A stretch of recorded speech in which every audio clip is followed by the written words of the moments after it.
येते आणि तिला सोबत धरून बाजारला जाते। अगं हे गोपिका काय कर राधा कोणाकडे निघाली ग?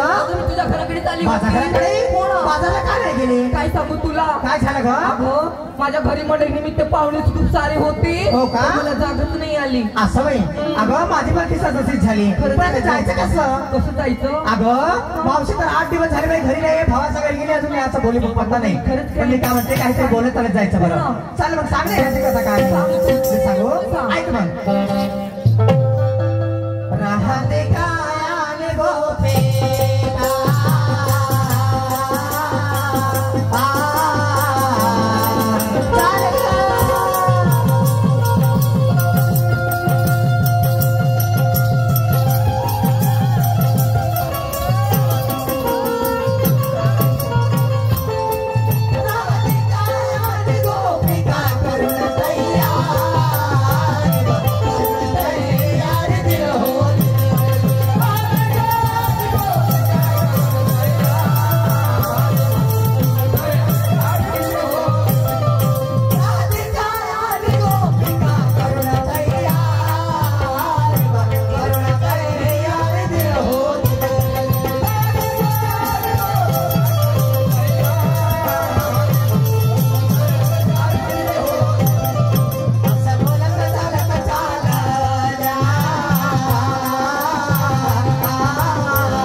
चल